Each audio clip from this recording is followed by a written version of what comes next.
So today we've got our '08 Dodge truck with a 6.7 Cummins turbo diesel. And this truck's got some issues with the turbo.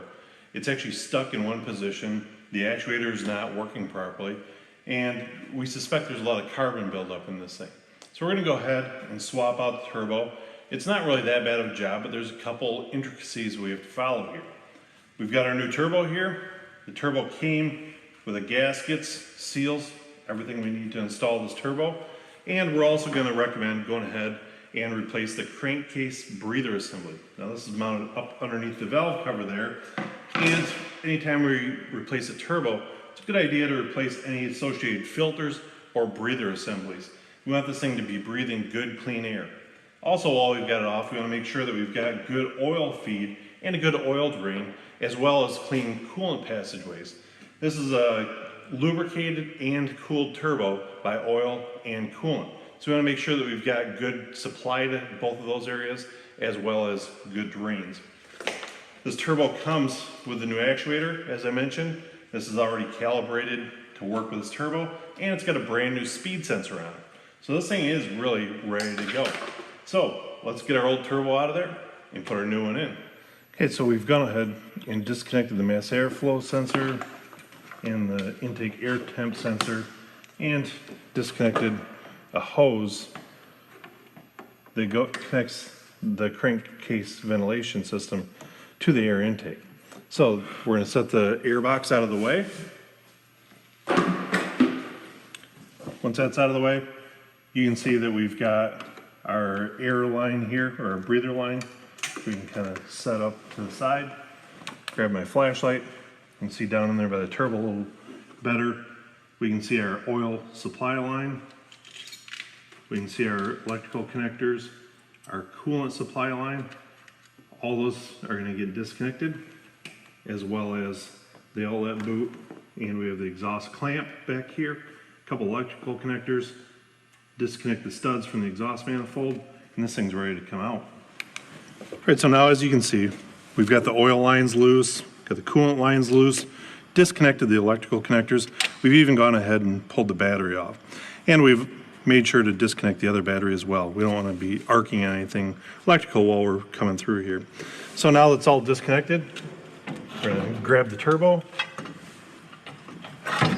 pick it up, I'm going to rotate it a little bit to get it to come up out of here. We'll get everything lined up properly and pull it out. Then we'll get ready to test the oil feeds and make sure we can install our new turbo. Next up, we're going to test the oil feed to the turbo. Even though this turbo didn't have an oil type problem, we still want to verify we have good clean oil feed before we get to it. But before we do that, I'm going to unplug the injectors electronically here. I'm just going to use a little pick, disconnect it here. And there's another connector in the back here. I'm going to disconnect both of these. This will electronically disable the fuel injectors, and so it's going to allow us to crank the engine over. We'll take a look at the amount of oil coming out of the oil feed to the turbo, and then if it's good, we'll be ready to install our new turbo again. Okay, so now I've gone ahead and reconnected the oil feed line. You can see it comes off the oil filter housing here. We had to pull that out in order to get the turbo out previously, but I've just hooked it back up. Now I'm going to take a container here, and I'm going to put the oil feed line in here, have an assistant crank the engine over, and we're going to just make sure that we've got good oil coming out of this. Go ahead and crank it.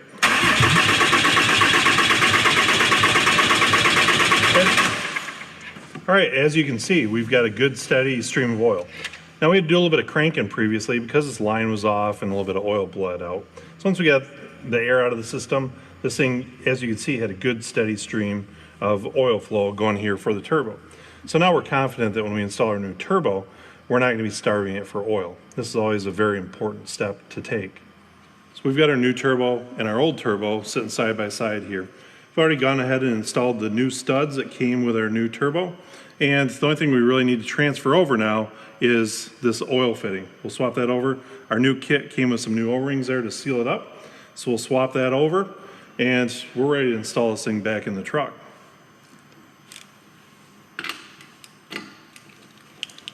All right, so we've got our old turbo off. Let's take a look at the actuator here. I'm going to go ahead and remove the 4 bolts holding the actuator to the turbo. Then we're going to do a little test here. Now typically you might do this on the vehicle. You have to make sure the actuator doesn't move, because then you're in big trouble. You can't recalibrate this actuator. But we're going to get in there and we're going to look at the mechanism that actually moves the vanes on the turbo and see if we have a full range of motion here. Okay, so I've got my 4 bolts out. Now let's pull this off, and I'm going to set this off to the side. Well, first off, you'll notice inside of here is an electric motor. That's what rotates against this lever, which moves the vanes. Now, you can see it takes a lot of effort for me to get this thing moving. And now if I go all the way to the one side, there's a hole in there, which I should be able to line up my tool, indicating that it's all the way to the one position. And I should freely be able to rotate this all the way back to the other side. And you can see kind of the edge of the hole there. I'm not able to get it fully all the way over, back and forth. So this is an indication of a carboned up turbo. And so, again, we've made the right call here. We've decided to go ahead and replace this turbo because of the lack of motion. This should move back and forth from stop to stop very freely. This particular one doesn't. All right, we've got our components transferred over here. We've pulled the oil feed line off again, disconnected our batteries again once we did our oil cranking test there. So now we're ready to install this thing. We're going to slide it down in the hole, rotate it. And we're actually going to start it by the threads on these studs here, get it hanging. Then we'll wrestle our exhaust pipe into place, get that clamped down. Then we'll work on our oil and coolant feed lines. So let's slide this thing in.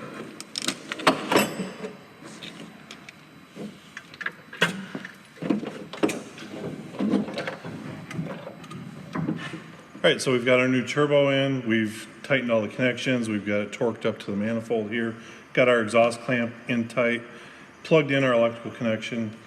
We've gone ahead and installed the air intake. One thing we need to do here is install a brand new high quality air filter. Again, we need to protect the investment on the turbo. Now, once this is done, we'll install the battery. We're gonna go ahead and replace the crankcase breather we talked about earlier underneath the valve cover here. And we'll top off the fluids here. This thing's ready to fire up and run. So let's go ahead, install a breather and air filter a minute, and we'll get to it. All right, now we've got everything else kind of buttoned up over here. We haven't topped off our fluids yet, but we're gonna go ahead and replace this crankcase breather filter. So I've removed all the bolts all the way around the housing here, pulled the cap up off, and it's going to be attached to the line in the back here, breather hose, but we can kind of pull it up, set it off to the side, and then we'll pop the old one out of here. I'm going to make sure that all the rings come out in seals with this old one, but I'm going to take a little bit of this engine oil off of here. I'm going to lubricate the new ones. We don't want to cut one of these seals. And then we're ready to install the new one in place.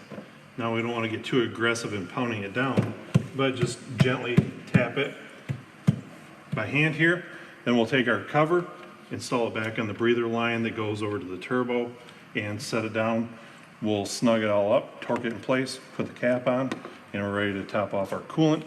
And we're going to go ahead and replace the oil and filter on this. We want clean oil going to our turbo, and we're ready to start the truck up, verify that we did our job properly. Okay, so now you can see we got the truck running. We've double checked the oil, double checked the coolant here. Everything seems to be good. We're gonna idle for a while, let the oil circulate through the turbo here. Then we're gonna take it out for a verification test ride. Hopefully now you understand how to replace the turbo in Dodge truck with a Cummins 6.7 liter turbo engine.